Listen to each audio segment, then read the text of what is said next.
With just 5 games to go in the National League South season, Dulwich Hamlet's run-in begins with a journey to Chippenham Town this afternoon. The hosts had a march to forget as they scored just once and picked up just 1 point in a goalless draw against St Albans City. Last weekend they lost 2-1 at relegation-threatened East Thurrock United, and Mark Collier has made 3 changes as they seek a return to winning ways. Dulwich had another dramatic afternoon at Champion Hill on Saturday as a 95th minute own goal gave them the share of the spoils in a scintillating 2-2 draw against Billericay Town. Connor Hunt and Arian Tajbak start today in place of Dom Vose and Nathan Green. Depo Akinyemi has scored 3 in his last 3 and will be looking to add to the brace he netted when the sides met in September. So will the Bluebirds end their recent wretched form, or will it be the Hamlet celebrating an important win at full time? We're going to have that minute silence now for Rene Regis, who sadly lost his battle to cancer recently, former Dulwich and Chippenham player.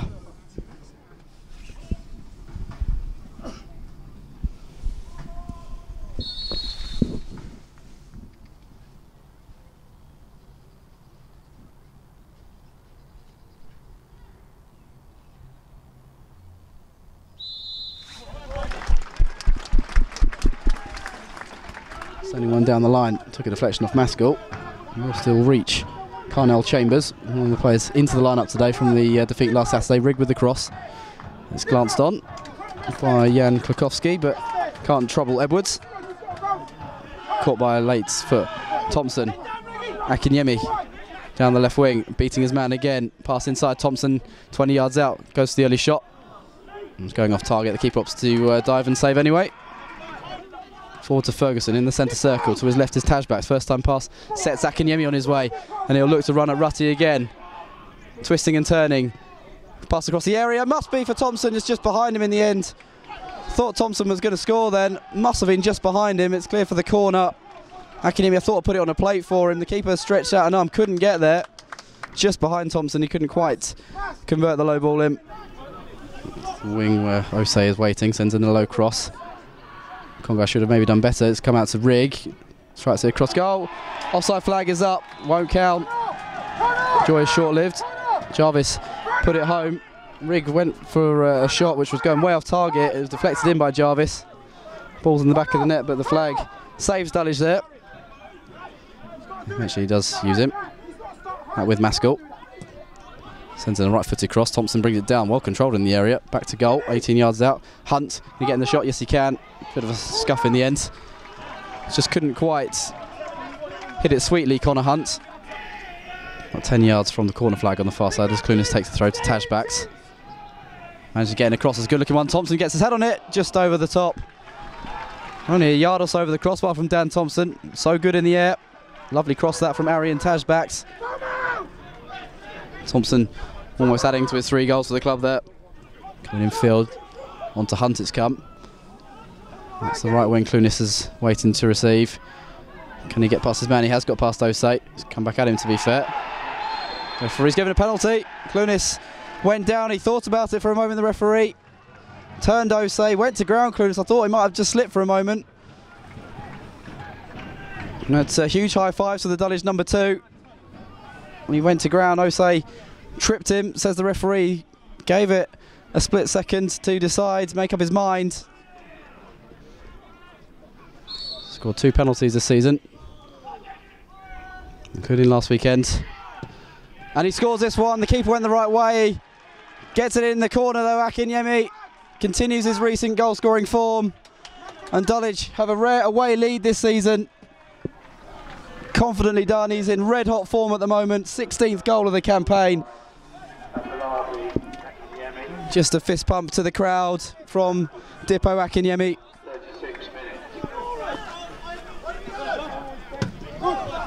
Maskell volleys that one forward, and Thompson might be in as a mistake from Tyndall. He is in, Dan Thompson tries to chip the keeper, chips it wide.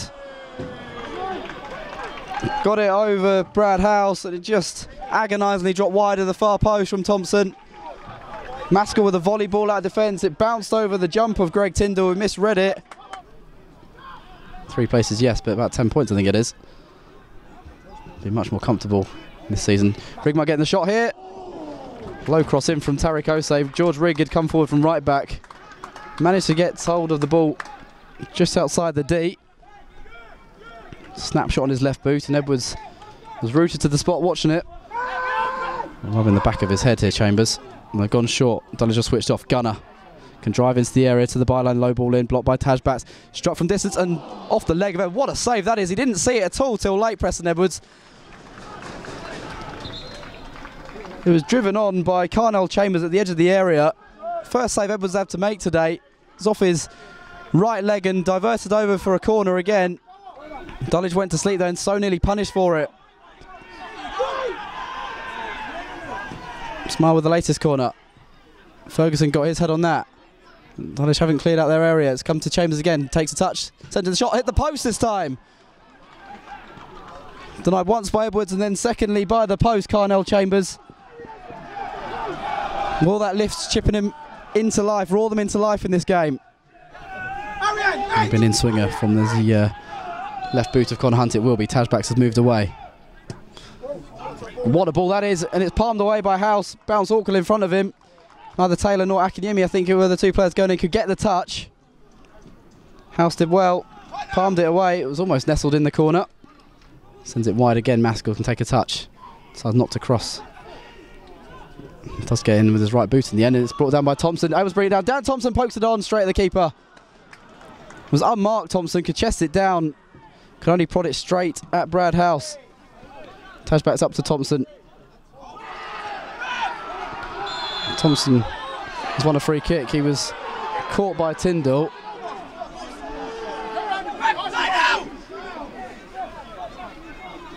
Thompson, I thought he was clotheslined there. It looked like an arm across his neck. He's okay, he's back on his feet, that's a good sign. Yellow card showing the first of the game. Boos around the ground for Richard Gardner. Very calm defending the dummy to turn him and then send downfield, and it's a good ball over the top. Taylor's got to be careful against Carnell Chambers. An acute angle to work with, flashes it across the 6-yard box, and he'll go out, I think, for a throw. On the far side it will. So Miles okay, he's rubbing his head still, takes a free kick in the centre circle on the halfway line. It's headed across the penalty area, it's dropped for Dean Evans. It's a high one, Edwards has got to watch this. It's onto the roof of the net and out for a goal kick. Chippenham haven't distributed the ball particularly well there. Vos is on the ball. Maskell just inside his own half, chipped down the line. Cook brings it down. Coming infield, Cook goes for the early shot. Spin off the goalkeeper, Akinyemi for two. Does score, punishes the mistake. Brad House spilled the shot from Cook and Akinyemi volleys home the rebound. He's got another brace against Chippenham to go with the one he got in September. Dulwich with a very important second goal in this one. Akinyemi doubles up. Timely goal with 10 minutes to go. Composed finish. Cook brought the ball down, turned inside. His shot was spilled by House, bobbled in the air. Akinyemi's volleyed it home. Allen on the ball. Has a look up. Lovely ball over the top. Clunis trying to bring it down. He's momentarily goal side of pass, so he's playing up top now. Clunis shoved in the back was he. Clunis trying to bring it down against Tyndall, but free kick goes against Naren Clunis in the end, and Tyndall with a shove in the back, and it's just getting a bit out of hand unnecessarily. Clunis needs to come away here. It was silly from him to react. Nothing in that at all. Little touch from Tyndall on him, but just to say unlucky. It wasn't anything more than a little tap. It wasn't a push from Tyndall. Clunis reacted to it.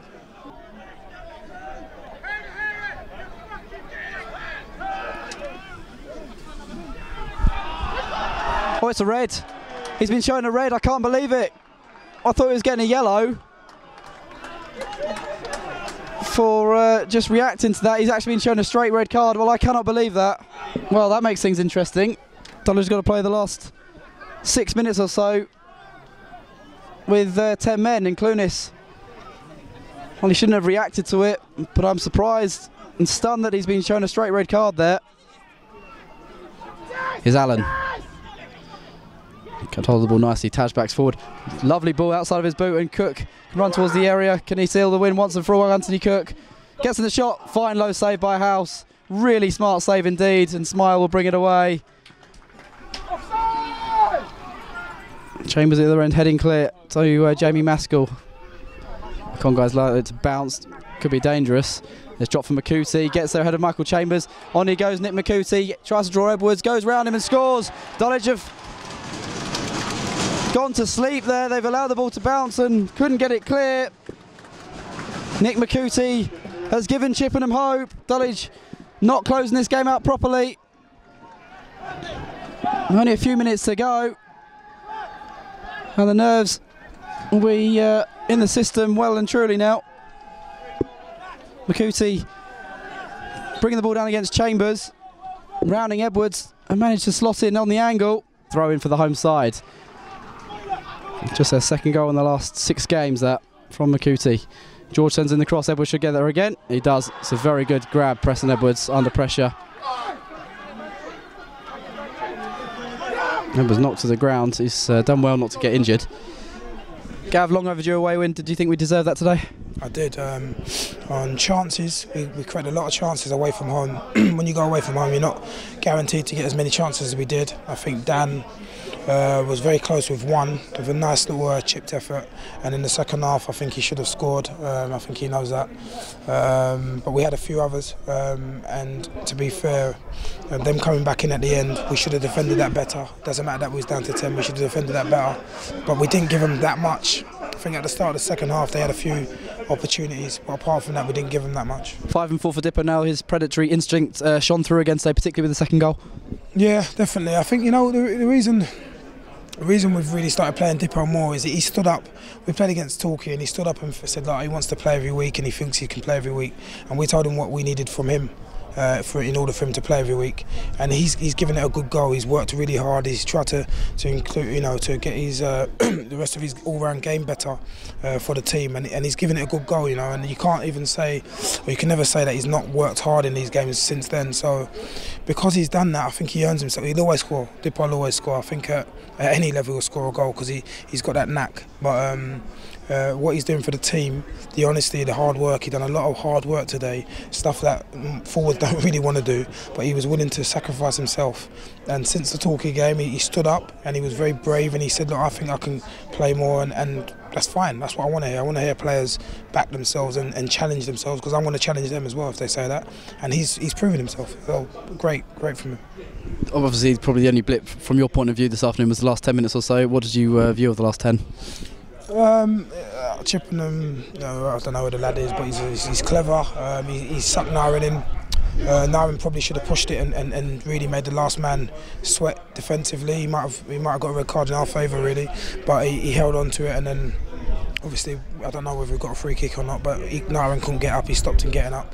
Obviously got him a little bit annoyed, and then he's lashed out. But I think the lash out is even a hard term. He's pushed his face towards his head towards the other guy's head. He hasn't really hit him, ain't hurt him, and the referee reckons that it's the letter of law that he's got to go for a red. It's not violent.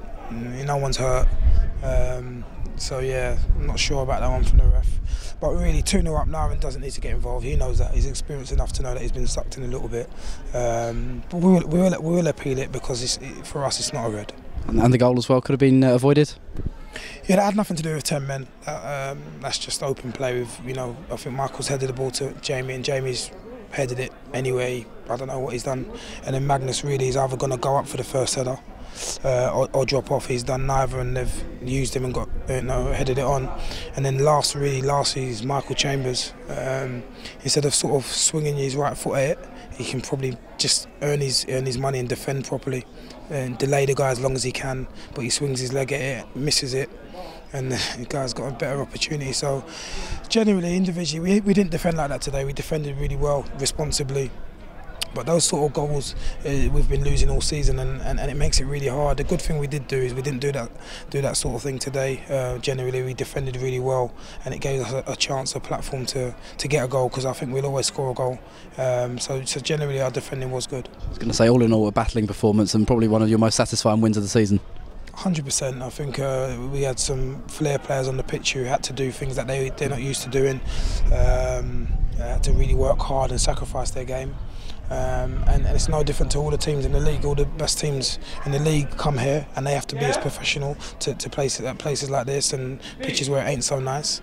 And I think that's partly where we've lacked that professionalism as a group this year, understanding that we sometimes have to do this to win. The capabilities are there, we've shown it today, the capabilities are there to do it, but it's whether we want to sacrifice ourselves in order to win games and to be competitive, because if you come here next year, it could be the same conditions and you've got to get your head around it, and there's maybe 5 or 6 grounds where it's pretty much like this and you've got to do a professional job, and if the players can get their heads around that and obviously use that, be professional, then we'll give ourselves a lot more points on the table.